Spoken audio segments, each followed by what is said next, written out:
It's Philip Schlump, Philip Schlump. So tell me about your previous, what you were doing before as an educator. I spent 5 years as professor of practice at the University of Wyoming teaching blockchain and advanced database, and was one of the principal investigators in the Wyoming Blockchain Research Lab.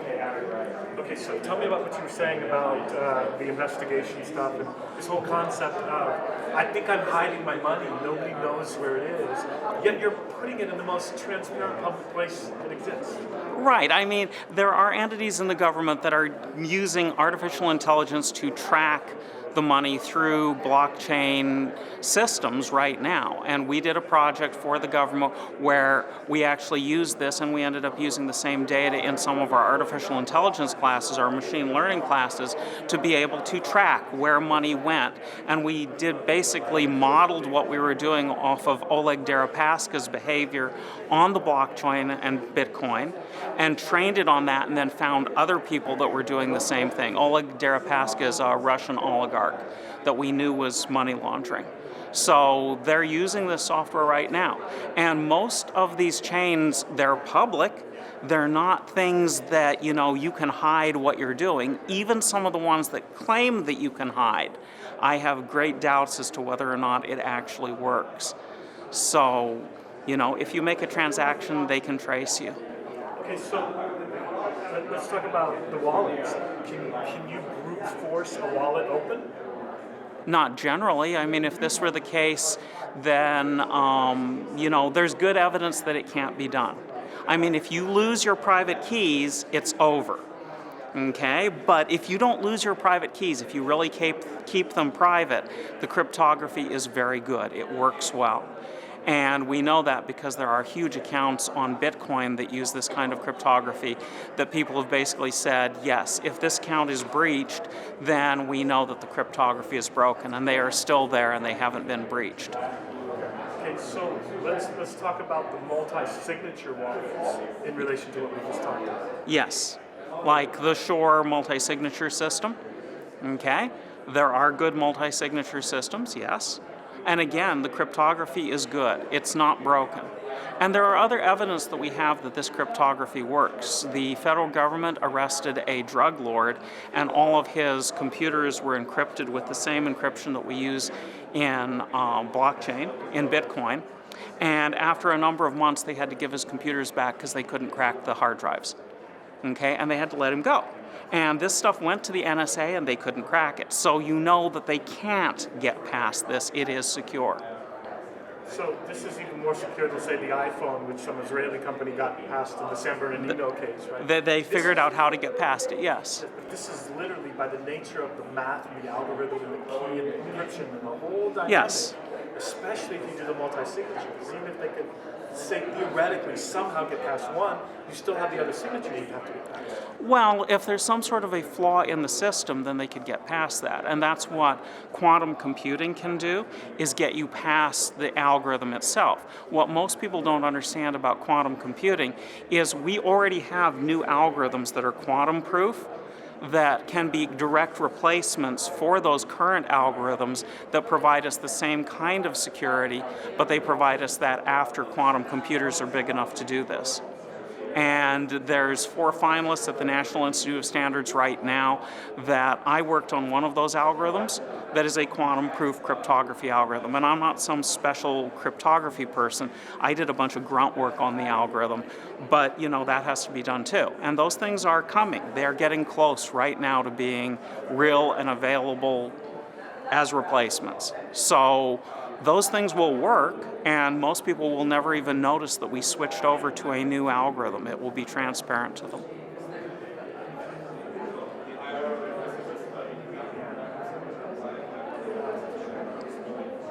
Okay, so let's talk about, I don't know if you heard my question I asked him about, all this information is out there on the chain. Yes, it's public information. So, but I'm not seeing companies that are indexing it, that are aggregating the data, organizing it, and utilizing it beyond their own company. Like, there is no Google. There is nobody who's saying, we can aggregate this for you and then selling that service. At least I haven't seen it yet. Well, each different chain has different sets of data in it. Okay, and it doesn't necessarily make it easy to collect the data, but there's nothing saying somebody couldn't go out and collect it in a multi-chain fashion and do it. Cardano has a project where they actually have an interface from their chain, the ADA chain, into a Postgres database to index it, and that's available open source right now, where you can index that particular chain, but it doesn't tie that information to Ethereum. Ethereum has a similar thing that a third-party group built that allows you to index the Ethereum chain, which is more than just Ethereum. It's Ethereum and other chains that use the same software. So this could be done, but yeah, there's a demand out there for that kind of information. So you stumbled on something that's probably worth a lot of money if you go and build it. Sure, and unfortunately, it's going to be the companies that are ad-based that are going to drive this. It's going to be profit-driven versus, let me give you an example. We're fast approaching a world where data research and say medical. So I don't want you to know who I am and what my medical history is. Yes. But I wouldn't mind if you could access 1 million people's records whose father had heart disease and their father before had heart disease. What I'm experiencing in my 50s, yeah, be able to help cure some of these things. Yes, so, and this has been done in India. Okay, they've used a blockchain in India to collect and trace a bunch of different data related to tuberculosis and anonymize the people that they're getting the data from. So this is being done right now. So yeah, it's not for heart disease, but it's a demonstration of how you can get anonymity for medical data and use that medical data to help cure a serious disease. So is this being done by a particular company, by the government, by an association? Oh. University? Who's doing it?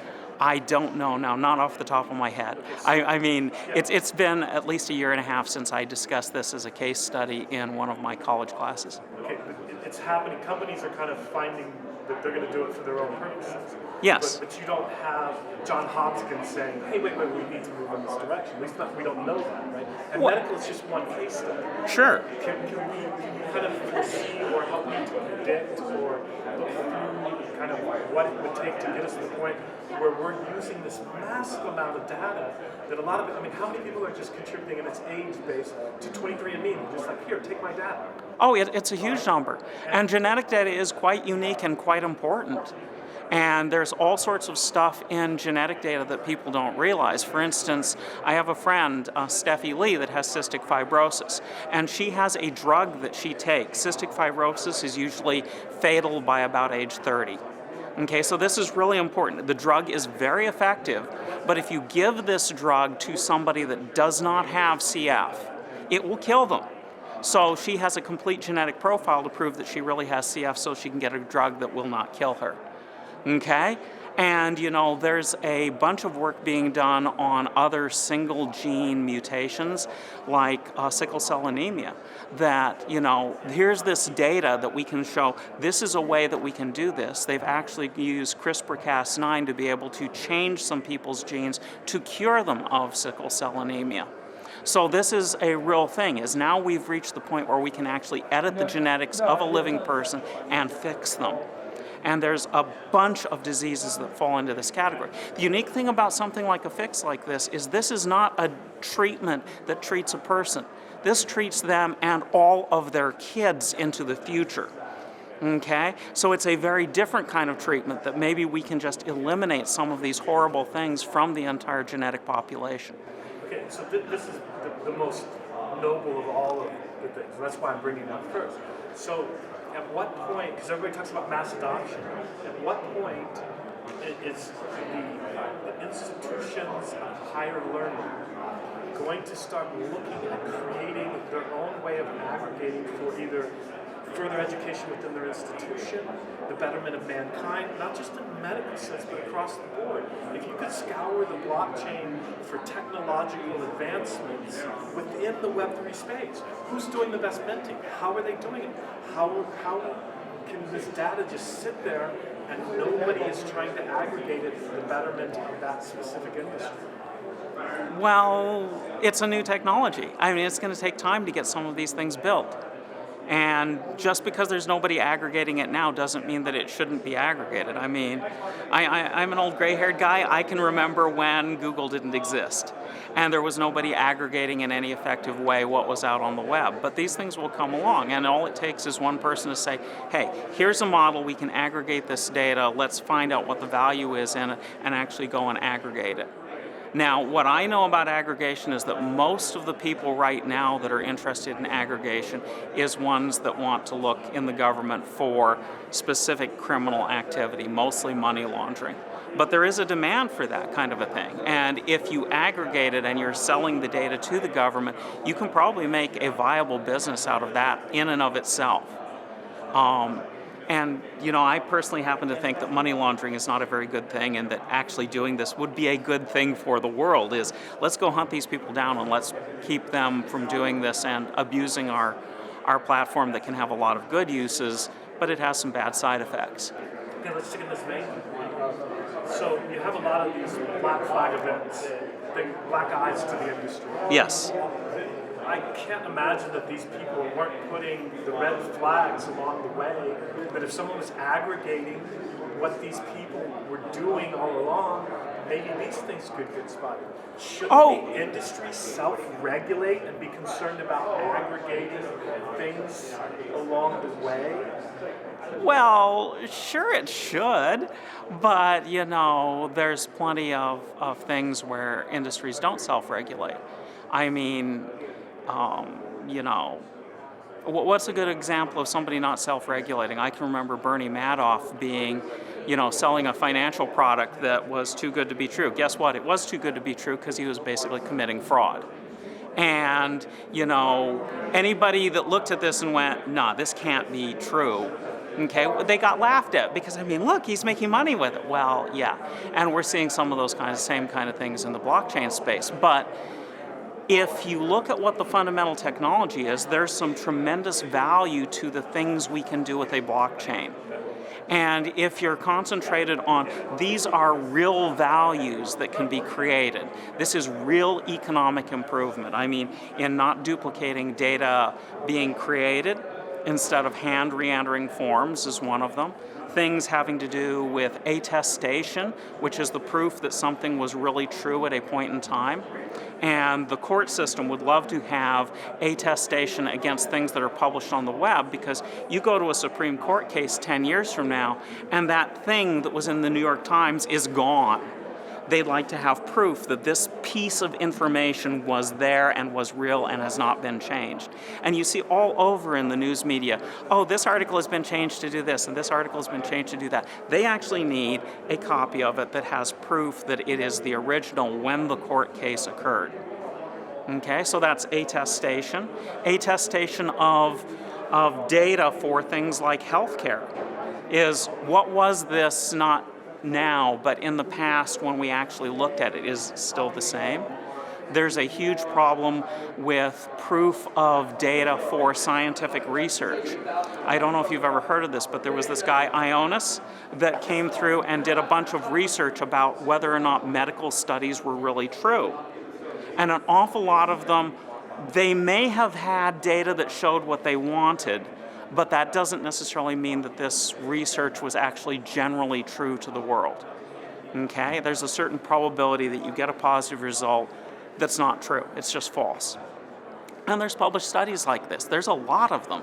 Or they didn't do the right statistical controls. They built it wrong, and the data is not supporting what they're trying to do. Wouldn't you like to have some system that has attestation of their data and their software that you can go back 5 years later before you're somebody like Pfizer and you're going to spend $100 million on developing a drug for this, and you can go back to their original data and say, did they really do this study right? Is it really this is accurate? And one of the large drug companies had 57 cancer drugs that they went back and restudied all of the studies, and they found only 6 out of the 57 were reproducible. Okay, think of 100 million times 57. You're burning 50 of them, okay, because they're just not true. Yeah, the study was published. Yeah, the study was reviewed. Maybe they did it right, but when you actually repeated it, you couldn't reproduce the original results. which means probably this is one of those studies that looked good, but it wasn't actually true when you went and tested it more. So there's a lot of value to things like attestation, and this has nothing to do with the cryptocurrencies and all these other things that we can do with it. There are useful things. Another example of a useful blockchain thing is there's a company that is using the blockchain to prove that you have certain inventory. And the inventory they're interested in is satellites, because nobody, when it comes to inventory, is just going to run up in space and look at the satellite and go, yeah, that's the right serial number on the bottom of that satellite. That's not going to happen. So how do you inventory something you can't physically go out and touch and check and see whether it's there? So there are useful things to do. But amidst all of these, with any new technology, there's going to be some odd, cockeyed, bizarre things that happen that shouldn't happen. And we need more regulatory clarity on these are the things that, don't work. These are the things that we shouldn't do with this stuff. Okay? And this is the true for the genetics data too, genetics data is great, but I'm breathing right now. I'm leaving a genetic trace of me in the air. This can actually be measured, and they can tell that I stood here. Not just now, half an hour from now, they can still tell that. We're all leaving these trace pieces of data behind.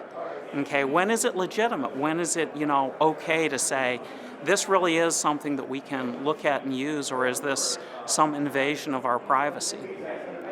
And these are good questions. I don't necessarily have answers to them, but they're things that you got to think about and go, this is not the way I thought of the world. All of the identification type stuff that we do, where you've got fingerprints, retinal scans, genetics, all of these things, you got to remember, these can't be changed. Which means if somebody like the Office of Personal Management lost a third or half of all of this data in a data breach, all of this data is gone. You can't get it back. And the people that this belonged to can't change it. So, it's not like a username and a password where you can change the password if there's a breach. You can't change your fingerprint. It should just be like a username that, this data is there, but it doesn't prove what you think it does. Does that make some kind of sense? Yeah, absolutely. Yeah. Let's talk about mass adoption. Yeah? So the first time I heard mass adoption, there was this element of, we're not going to get to mass adoption until the government gets involved and creates a playing field that works, some sort of regulation. These days, that was probably a year and a half ago, I don't hear that yet. Well, And I hear a lot of, when we get to mass adoption, the masses won't even really know they're using blockchain. well, that's probably true. Their car titles, all of these industrial or technological corporate entities will be using it. Yeah, sure. So to me, what I'm curious about is when are we going to get to what I'm calling adoption of the masses, which is to me akin of a couple of years ago when 8-year-olds and 80-year-olds wanted to talk to me about Bitcoin. At Well, what point does everyone truly understand? so some of these mass adoption things are hard to do. Okay, but like 1 in 5 people these days has used some sort of cryptocurrency in the United States. So there is, to a degree, some mass adoption. But here's an example of mass adoption that hasn't happened yet. A large proportion of all of the real estate titles in the United States are still written down by hand in books. In the state of Wyoming, it's 68% of all the titles. That's how they are. And if you go and buy a house, the National Realty Association says that there's about $3,410 per person average in the U.S. between title insurance, title searches, and the expenses for looking up this title. Okay? In Estonia, they have all put all of this, the attestation, on the blockchain, and it costs 20 euros. So you multiply that by 5 million or so houses in the United States, and this is a $19 billion improvement that we could have. And most of us, sooner or later, are going to buy a house. This is just makes that go away because we've got actual data. But how much effort is there in going and collecting that data, checking it, and verifying that it's all accurate before we put it on the blockchain? It's huge. So mass adoption in that thing is going to take a long time because it's difficult to deal with the existing problems. And home titles are only one piece. Think about underground resources. I know a person that just did a valley for drilling natural gas wells in a particular valley. And this legal team spent $7 million and 2.5 years' work to get all the titles to drill in a single valley. That's underground. What about other kinds of titles, like vehicle titles? Again, most of the vehicle titles are at least on a computer, but it's not simple to get all of that consolidated into a single system where it can be searched. Do you think that some of that is going to be, if you said to me right now, I'll charge you $100 to put your house title on the blockchain, I would gladly give you a little, I'd probably go up to $1,000. Is part of it going to be a multi-pronged approach instead of waiting for a municipality to say we're doing it, a state to say we're doing it, the Fed to say we're doing it, a company to step up and say they're doing it? Is part of this that whole concept of I, as the individual, knowing the Web3 space, am going to start utilizing blockchain to my advantage? LifeLock will be gone, essentially. Well, yeah. Yeah. No, it's not just an individual. I mean, there is an incentive in Wyoming to do this and an interest in doing it in several counties in Wyoming right now. There is a company in Georgia that's working on the state of Georgia to convert all the titles in the state of Georgia to doing this. But it is not a simple process. It's not a cheap process, and it takes a lot of time in and of itself. So, we're going to see this, but you have to think about not just a cryptocurrency, like 1 in 5 people has used a cryptocurrency in some fashion, but mass adoption is probably mass adoption in a lot of different categories over a long period, because there are a lot of things we can do with tokens. It's not just tokens, it's baseball cards, and it's car titles, and it's land titles, and it's cryptocurrencies. There's a lot of different things that can go on and happen. And when you're looking at that many different kinds of things, it's not mass adoption of one thing. It's mass adoption of a whole bunch of things that are enabled by blockchain. So let's talk about your company. What do we do? We work on the full load trucking. When a truck delivers a load to somebody, they have a bill of lading that becomes accounts receivable. There are a little bit over 1 million trucking companies in the United States, small trucking companies with less than 6 trucks, and a large proportion of them would like to get paid sooner than what the accounts receivable currently does. The average is 45 days, but I've worked as a trucker, and I know it's not pleasant when you suddenly realize that, yes, you've delivered this load of potatoes to a grocery store chain, and it's going to be 120 days, 4 months before you get paid for your work. So a lot of these trucking companies borrow, they don't exactly borrow, it's called factoring, against their accounts receivable. And the companies that do this charge them 1% to 3% per month for this. As a trucking company, you're looking at quite often making about 5% profit, and factoring can take 3% of that. So the banks are making more money than the truckers out of this. We're disintermediating this by providing them with a token where they can take this token and we pay them in tokens, they assign us the BOL so that we can clear it, but they can take those tokens right then, and they can sell those tokens to get to liquidity. So the trucking companies get what they want, which is they get to liquidity for their work right away. And in turn, we have the back-end operation of taking this and converting it into cash. Let's talk about other applications of blockchain kind of in your space here. Yeah.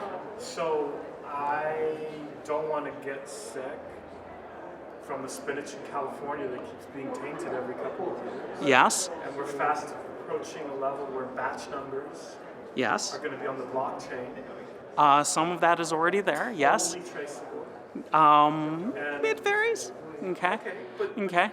it's a world in which commodities or products are going to be tracked from conception, From purchase, birth to fork. recycling. Possibly to recycling, Right? yes. Because there's A people out there- lot of food products, there would be a tremendous interest in doing this. And kind of motivating the consumer to recycle. If you recycle, you get. Some reward for it. Yes. Yes. So how is blockchain going to change the consumer process in regards to safety, in regards to environment, in regards to maybe lowering our prices and creating loyalty and advertising that we control versus Google? I'm not unfamiliar with this space. I've worked with IBM Food Trust in a business, and it had some mixed blessings. Walmart uses it, Tyson Foods uses it. IBM Food Trust had a serious problem, as in you could put data in and you could search for health and safety stuff, but you could never get your data out. And this was my first complaint to them about a problem in their product is you've created a data black hole. Okay, so it, for various reasons besides just that and cost and some other stuff, has not received widespread adoption. But traceability, there is a great demand for this kind of traceability. And I do know other companies that are working on this right now. For instance, in Wyoming, there's a company called Beef Chain that is working on this problem right now so that you can trace cows from birth, basically through the processing, all the way through to a final product that is sitting on somebody's table. And if there's a problem, instead of it taking weeks and destroying millions and millions of pounds of beef to trace a problem, we can trace it to this cow came from here, it was in this truck when it was shipped, it had this disease, where it means just these cows in this feedlot are the ones we have to deal with. And those things are important, and they are a huge thing. Because you mentioned the problem with the spinach, okay? The ramifications of that problem were that 600 million tons of spinach were destroyed, and it decreased the revenue to the spinach industry for 6 years. People were not buying spinach before they forgot about this. So this devastated an entire industry. So being able to trace this isn't just, health and safety, it's also to the benefit of the industry itself. Now, there are a lot of players in the, certainly beef industry, that are not interested, and this is where it starts to become difficult, is the ranchers are willing to trace it if they can do it at a sufficiently low cost.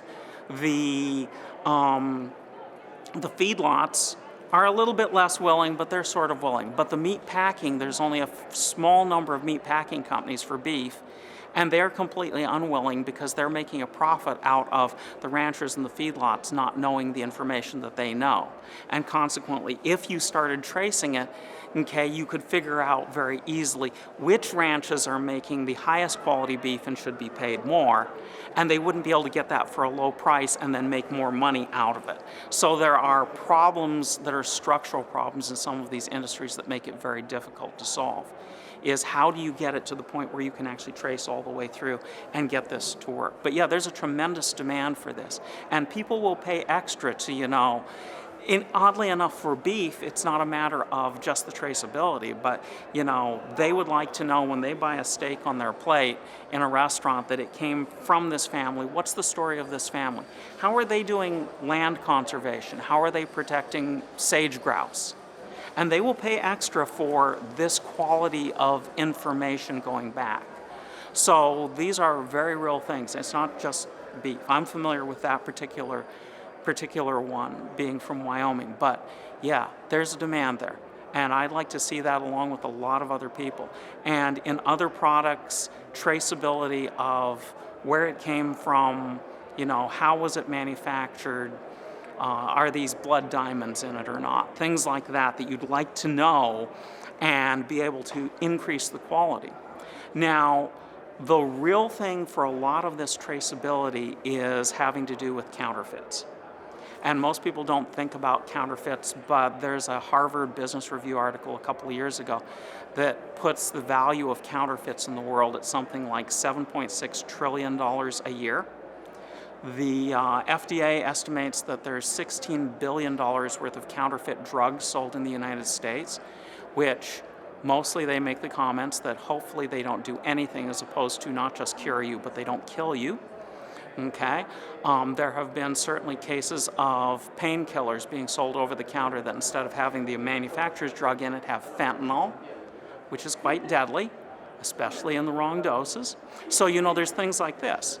The National Transportation Safety Board thinks that there's $23 billion in the U.S. of counterfeit car parts. And their comment about airbags that are counterfeit is they're more likely to kill you than save you. So there's a lot of things like this in the land of counterfeits that if we could have traceability, we could actually do something about these counterfeits. And not the current, but the former head of the FDA, in discussions with him about this, his comment about it is, if we could prove that these things are counterfeits, we could force the pharmacists, the sellers, to not sell them. But we don't have the proof. We don't have the traceability at this point in the system to be able to prove that. Because most of these things, selling a counterfeit for a lot of this stuff is a felony, on the books right now. But you have to be able to prove it. And without that traceability, you can't prove it. And the blockchain could provide that. Cardano has an ongoing project in this area. They've been doing traceability for counterfeit shoes for Nike and Adidas. And both of those companies think they're losing about 100 to 200 million a year in counterfeit shoes. And that's just a financial thing. I mean, it's not killing people, but it's the same problem of counterfeits with car parts, with drugs, with all sorts of things in our economy that we'd like to get rid of. And it's a huge problem. There aren't that many problems you can look at and point at and say, yeah, this is a $1 trillion a year problem, but this is one of them. So anyone who has a level of intelligence and has dived into this truly understands that blockchain is going to change the world for the better. This is going to solve a lot of the evils of the world. Well, hold on. Okay. Okay. So, what I really want to focus on is the idea that you have this evil. We can clearly see it's evil. Blockchain is going to do what it's doing. We can discuss that, right? But you also have this group of people. I mean, you cited a perfect example of this. That I just don't want you to invade me, to prevent me from doing what I've been doing. And I may not be moralistically on the right side of it, but I'm not stealing. But if you knew what I knew, and I had to have total transparency, I'm not going to be able to make as much money. Is blockchain going to call all of us out and motivate us all into this, Mom's watching. God's got his eyes on me. I can't fudge it anymore. Maybe I'm not really cheating. Maybe I'm just massaging it a little bit. But is this going to force us all into this space where, okay, Mom, I won't do it anymore?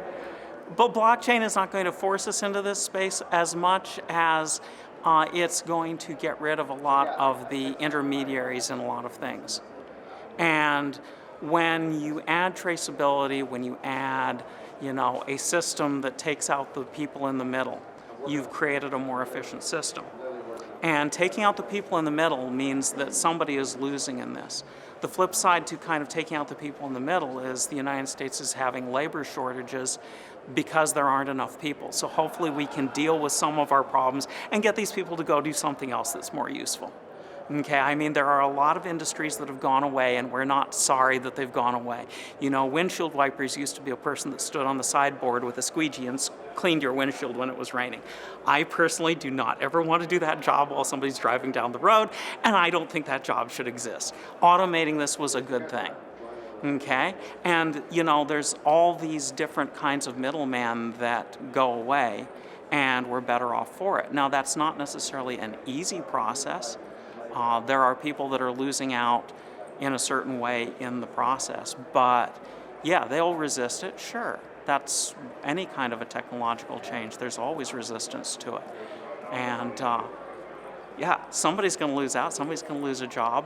We need those people to move on to other things. That's how you get productivity and economy, and the economy grows, is that productivity is going from an old way of doing it to a new way that is better, that has better economic value, that eliminates some of the processing and makes the world a better place. Let's talk kind of on an international level here. If I'm a tea shop in Seattle directly across from corporate Starbucks, and I somehow find a tea farmer in India who's got 5 acres, I really want to support him, and I really want to get my tea at a cheaper price, but that's scary. I mean, how do I know he's going to send it to me? He doesn't want to send it unless I pay, and I got to pay the shipping. Is blockchain going to kind of revolutionize small business and individuals in a freedom The same as artists and musicians. They've all kind of used, the smart ones are using this to get rid of the record companies and the galleries and the agents and people holding them down. Are we moving towards a world in which the blockchain is again going to revolutionize a whole other mom and pop sector? Well, it's a new technology, and with any new technology, there are going to be good points and bad points. And can it be used that way? Sure. Kona Coffee coming out of Hawaii is a whole bunch of farmers in a single valley that are raising this coffee, and they know that there is counterfeiting in their industry and that there is more coffee being sold in continental United States with their brand than the amount that they produce every year. So can it change what they're doing and maybe provide some traceability so that they can do this and make a better profit and actually have more authentic stuff? Yeah. But the kind of thing with counterfeiting is you also have to think about the flip side of it, which is the security. If all of my products are on a blockchain and we can trace what I have, okay? If I have $5,000 purses in my house, if you can find that on the blockchain and it's public information, I just became a target for burglary. And part of this is you have to get the security right so that these other things don't happen. So that, you can trace that it's there, but you also have anonymity and privacy. And those are not necessarily easy goals to achieve at the same time. Do you think that the smaller chains, Polygon, Solana, Cardano, do you think that they're, in order to survive, are going to have to become very, very specific in the utility they want to attract to the blockchain, as opposed to kind of trying to let anybody and everybody come on? Well, I think you're going to see more and more dedicated chains that do a specific thing. But the ability in Polygon, we use Polygon to make transactions that are very cheap, means that there is a whole set of things that we can do with Polygon that we can't do with Ethereum. And it's not necessarily that one is better than the other, but it allows a different category of stuff.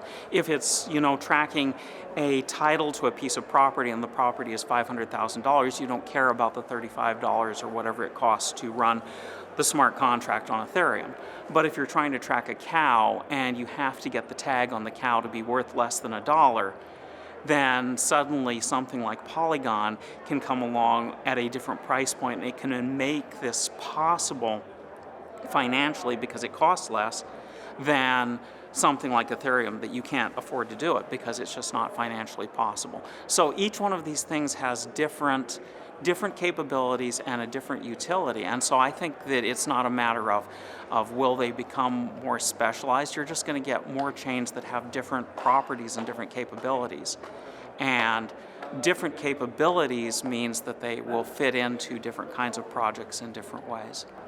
Okay, so kind of along the lines of mass adoption, at what point is there an app on my phone or it's like a Photoshop program on my computer where the confusion of minting, putting stuff on the blockchain, cross platforms, which platform to choose in this? I mean, I talk to people that I spent years figuring out how to mint. Right? It can be hard. Yeah. What is it? I go to the app store to boop. Well, somebody's got to build the software that makes it easy to do. But you have a trade-off here that most people don't realize. When you look at security, what you're looking at is a system for identity or things like this that adds friction to a system. Okay? It makes it more difficult for you to get from where you are to what you want to do. I mean, if your password is long, you got to type more. If it requires two-factor authentication, and you not just have to put in your username and password, but now you got to go to another app that gives you a 6-digit number, you got to do more effort to get logged in. This is friction. So on one side, we're trying to get better security to get more friction. On the other side, we're trying to make everything as easy as possible so that there's no friction at all. Okay, and so there's a continuous trade-off between these two things, where you can't just say, I'm going to make everything easy. That doesn't work, because we also want all these other attributes like good security and protection of our data and these other things that need to go along with it. On the other hand, you see all sorts of really goofy things with bad web design all over the place. I just used a major application this morning and logged in and did it on my phone, and each one of the little things for the two-factor authentication where I'd have to type in the 6-digit number was a separate entry field, which means I had to hit yes, number, digit, number, 6 times in a row to type this in. Why? Why couldn't they just make it one field? Okay, and I type number and I type in the 6 numbers. This is a bad design, and there's a plethora of bad designs out there. The world is just filled with these well-intentioned people that came up with, yes, yet another bad thing that, no, that's not the way we really should do it. So in school, they don't teach you how to balance a checkbook. Some of those basic things in life, right? Yeah, let's juxtaposition that to you have 2-year-olds on iPads that are involved. At what point is the whole concept of the world is changing and Web3 going to permeate the lower level? Sure, every college, I'm sure, is in this. There's organizations and groups of the kids that are getting together and saying, we're the Web3 club. Okay? Yeah. At what point is it going to be high school, junior high, even elementary school, that we're starting to retrain the way that our kids think? Some of this is already happening in Wyoming. There is a high school group in Shoshone, Wyoming that has a Cardano staking pool that's worth $30 million. Yeah. Okay, think about that for a second. Okay? This is a high school group. Okay? So some of this is already happening, but also you have to put this in the proper historical context. And this is what most people don't realize, is progress in society is very heavily tied to what we don't know. Because you don't have to learn it, you don't have to figure it out, you don't have to know how to skin a rabbit to get dinner. Okay? You don't have to know how to make a flint knife. There's all these things that we don't know. And maybe it's just come to the point in time where you don't have to know how to balance a checkbook because all of your money is on a blockchain and it's always mathematically correct and you never have to worry about balancing it. Okay, that's, maybe we've gotten rid of that piece of knowledge and it's no longer a useful piece of knowledge at all, ever again. And I would hope that that's the case for an awful lot of stuff is, when we enter data, it gets reused, that our identity tracks this data, and it's accurate over and over and over, and you don't have to know how to do this. Okay, that this piece of knowledge is actually gotten rid of, and who cares? Did we really need it to start off with or not? Okay? And there's lots of things that I don't want to have to learn how to do, okay, including skinning a rabbit. So it was just proven, and all the people that were screaming out in Twitter space and that kind of thing, it's going to go to 100,000 Bitcoin. It's going to, by the end of the year, it's not gold, it's not recession-proof. Yeah?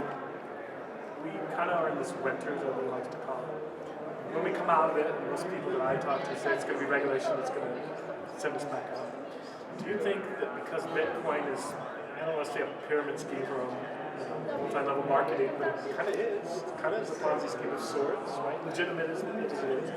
But because Ethereum is what it is and what it's based on, do you think the gap between Bitcoin and Ethereum is going to shrink? Like Ethereum is going to grow faster and more than Bitcoin, and Bitcoin's going to kind of slowly inch up?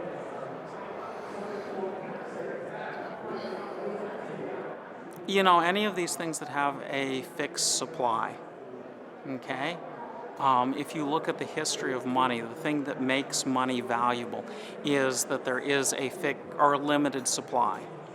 And over time, those ones that continue to have a limited supply have value because of that limited supply. So Bitcoin has a finite supply that isn't going to be increased. Does that mean that it's necessarily going to grow faster than Ethereum? Not necessarily. For Ethereum, the question is, what is the utility? And does it have, relative to its utility, how is the supply of Ethereum? And from a monetary perspective, you have a system where the velocity of transactions determines the supply. So if you increase the velocity with the same supply, you increase the value. So this is all a question of how is it used and how much is it used. I mean, if everybody quit using Bitcoin right now, the price would go down because it wasn't being used. Whereas if it is more useful in the future and more people use it, then the price is going to go up, because it does have a fixed supply. And the same thing is true for Ethereum. So this is a question of utilization. And the more applications we build that do useful things with it, the more the velocity is, the more value it has. So build a big application on Ethereum that makes sense for Ethereum, and you've increased the value of the system. Okay, and it goes up more. So Ethereum's real question at this point is, are they the ones that are getting the applications built, as opposed to taking the same smart contract and putting it on some other network like Polygon that can run smart contracts but doesn't have the same cost? So this is a complicated monetary analysis question, and it is dependent on what happens in the community and what applications get built and how they get done. And it's not, you see it go up and down, but these up and down things are not necessarily indicative of the underlying value of what's happening here. They're indicative of our perception of the market and whether or not we're wanting to do this. And those things will pass in time.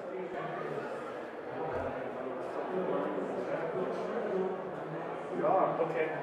So I don't want to get into the debate, because you'll have two people on each side of this, of whether Bitcoin should adopt smart contracts. I want to know, is it even possible? Well, Bitcoin adopting smart contracts, it does have a very limited capability for that right now, but it was way too limited to be useful, which is why the people that did Ethereum went and built Ethereum, is they tried to do smart contracts on Bitcoin and it wouldn't do what they wanted, and then they went off and built their own chain that would.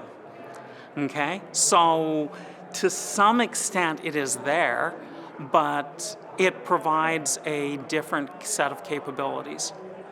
And Bitcoin and Ethereum are not the only two things that have chains with special capabilities. There's things like Filecoin, that is another system that has a different set of capabilities. And we need more people to come up with other ideas that say, here's the basic technology of a blockchain, how can I apply this in a new way, and what can I do with this that's never been done before? That's the innovation piece. Or is there a different kind of innovation that you can apply to, instead of just proof of work and proof of stake? There are things like Honey Badger cryptography that allows you to do resolution of different transactions all based on cryptography instead of these other systems. And why is that a useful thing? So you need to have other chains that do other things, and underneath the covers, all of these things have to do with reaching a consensus between different parties. And consensus is an important thing, but reaching consensus amidst many different parties at once is also very expensive. And if I want to store data in a regular traditional database, it costs about 20,000 times less than storing it on a blockchain. It has its own set of advantages and disadvantages, but this doesn't mean you wouldn't use these two technologies together. If you want an index, you probably want that in a traditional database because it's cheap, as opposed to if you have a whole bunch of distributed nodes and you want consensus, you need a means by which to get to the consensus.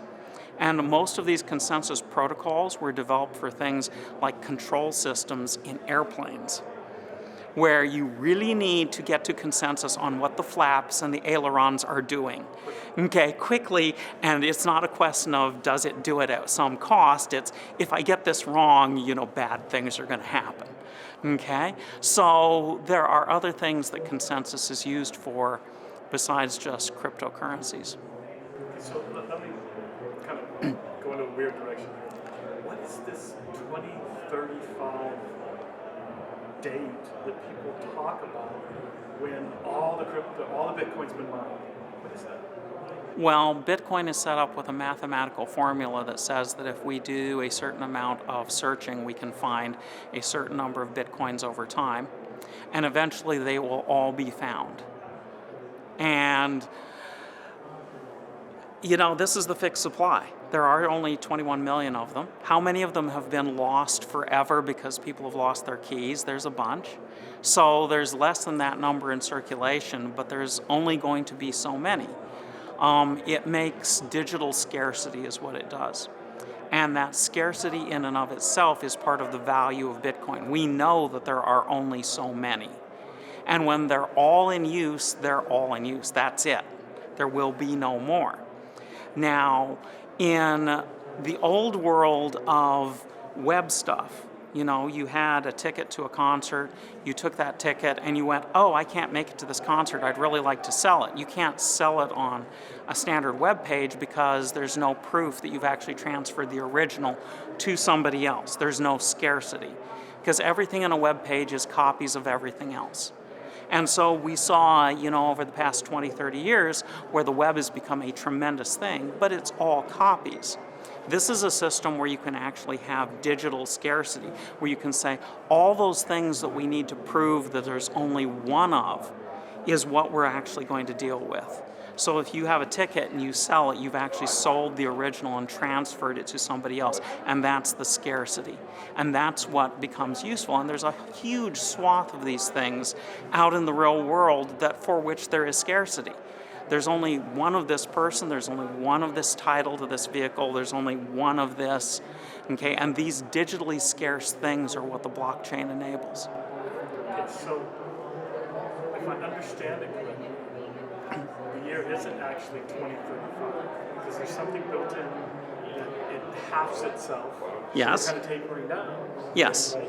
So the actual year is according to people I've talked to. It's 100 years from now. It's like 2140 or something like that. It depends on how many there are found at what rate. Okay. It's a mathematical formula. The more that are found, the closer we get to that end. Yes. So if regulation comes in, sovereign wealth, pension funds, they would be able to throw massive amounts of money towards mining in a way in which right now, unless you're if you work somewhere where you can steal the electricity, mining still makes sense. Yes. But we all know that's where we're at. Yes. But when regulation and sovereign wealth and pension funds step in, they could throw tons of money at this, lose that money in order to escalate that time frame. Yes. Because we all know what's going to happen. When the 21 are gone, we know where Bitcoin's going to go. Well, we're making assumptions about the velocity of the usage. If the usage is not there, the price will go down. Okay? I mean, it has to have a use to make it valuable. If it's just a collection of 21 million numbers, which is all a Bitcoin is, it doesn't have any value. I mean, I can get you 21 million numbers and it's a collection of a finite number of numbers, that's it. Okay, so it's all a question of how much use is there relative to the supply. That's the velocity. When the usage goes up, the price will go up if there's a fixed supply. But if you don't have the usage, you don't have a reason for the price to go up. That's the scarcity. So there's two sides to digital scarcity. You have to have demand as well as a limited supply. Does that make any kind of sense? And it doesn't matter how much they spend on it. I mean, if they spend a lot, but the tokens aren't worth anything, they just lost a lot of money. Okay, but you're giving me the college professor. You're trying to tell me you honestly don't think that when we get to the 21, it's going to shoot up to. I had somebody else tell me it's going to go to at least 500,000 within a couple of months. Million. People are speculating that it's going to shoot through the roof as soon, just off of pure hype. Right? So the minute that we get there, and don't these companies have an incentive to kind of a lost leader to just, hey, you know what? Let's get there already. Because A, they're gonna control more of it, and they're gonna profit from it because they're moving to a position of, I don't want to say monopoly because you can't have monopoly, but market dominance. Market dominance, yeah. But, it's not that it is something that is, I mean, it's different because it's a digital scarcity, but we have scarcity in a lot of different things, and all of these things, yeah, if you control the market, you can squeeze more money out of it. OPEC tried in 1973 with oil. But if you increase the price and it causes the demand to decrease, you have a problem. you end up in a situation economically where it's not viable. And all of these things still have your basic economic relationships in place. And Bitcoin is a currency, okay? And we can look at the history of how currencies have been handled and what's happened in the past and say, no, these are the laws that apply to how currencies work and why they work the way they do. And, okay, I always hear the stuff about gold being valuable. Well, gold is only valuable as long as there is demand. And if you increase the supply of gold, you have a problem.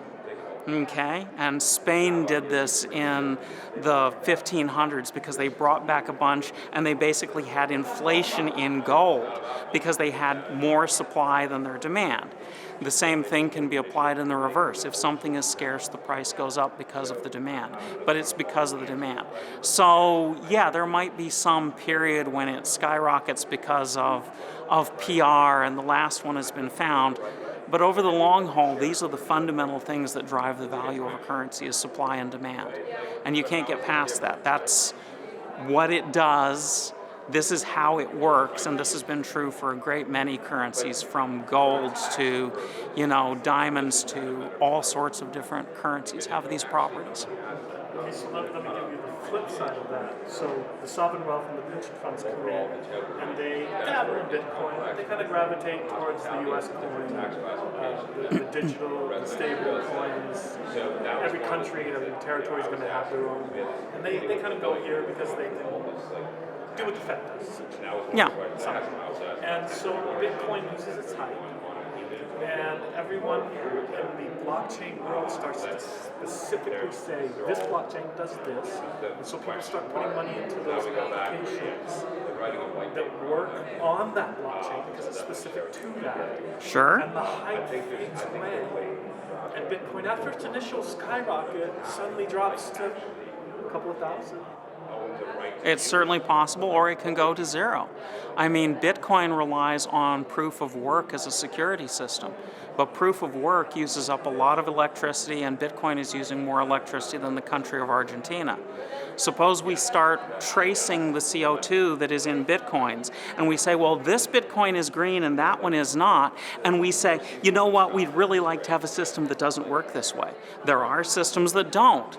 And Cardano uses their entire network about as much electricity as 5 households, as opposed to the country of Argentina, and runs just about the same number of transactions as Bitcoin. So we say, no, for reasons we're going to like not do this one, and we're going to do this one over here. And if you take away the demand, yeah, the price is going to fall.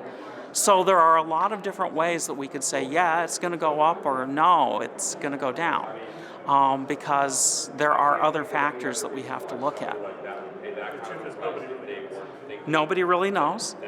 If you look at the velocity of a coin over time, velocity times supply is what is going to determine price. Okay, if the velocity decreases, the price is going to go down. And this isn't just true of coins. This is true of the amount of free cash flow in businesses determining their stock price. When their free cash flow goes up, yeah, it does this and this and this and this, but wait 10 years. If they're making more money, the price of the stock is higher because, yes, there was more utility to the stock. So why didn't Cardano or some of the other ones slap that organic label of the eco coin? Why has it not been put in front of everyone's face that blockchain is bad for the environment, that Bitcoin is bad for the environment, but proof of stake is eco-friendly? Because there are people that are ultimately passionate about, Bitcoin is the solution to everything and we shouldn't have Cardano at all. That's why. And, there are people out there that are pushing to actually have, coins that are proof of stake that get rid of some of this stuff. But it's a difficult leap for most people to realize that there is a different amount of pollution involved in different coins, and that these transactions have a consequence. But there's, just like other things, there are stakeholders in Bitcoin that certainly don't want it to go away, and they don't want to change the system because they have advantage in the system the way it is. It's not it has been brought to the attention of many national leaders that yes, there is different pollution consequences, and there is consideration at the national level to get rid of things that are high pollution because they are high pollution. So, that doesn't mean that Bitcoin couldn't be fixed. I mean, there are places in the world where they're doing Bitcoin mining off of pure geothermal energy, and it is very low pollution too. Okay, there are other solutions, but collectively there's a lot of energy that goes into Bitcoins and not very much into things like ADA. So let me paint a picture for you in sense of all of Bitcoin magazines. I have this vision of mass adoption, or my term, adoption of masses, where it's, like I said, it's 8-year-olds and 80-year-olds talking to people, not just behind the scenes, but everyone, where suddenly, wait, this is bad for the environment, and we have to stop Bitcoin, almost like get rid of it, cancel it. Yeah, I can certainly imagine that very easily. That we would pass a law that says that proof of work is illegal to do for cryptocurrencies at a national level. And there's been some stirrings along those lines already from the Fed, is that, they would ban it. And that would be the end of Bitcoin for all practical purposes. I mean, it would work in other countries. Well, but we're pretty big and we're in a leadership position in the United States, and if we did it for this reason, other countries quite likely would follow too. So there's risk. It's a new technology. There are advantages and disadvantages. And some people think, with some merit, that proof of work is more secure than proof of stake. On the other hand, Cardano has been mathematically proven, and proof of work has not. So, there is an argument against that too. I don't know which one is true, but it could just go away. And a bunch of these other crypto systems could go away too because they are proof of work.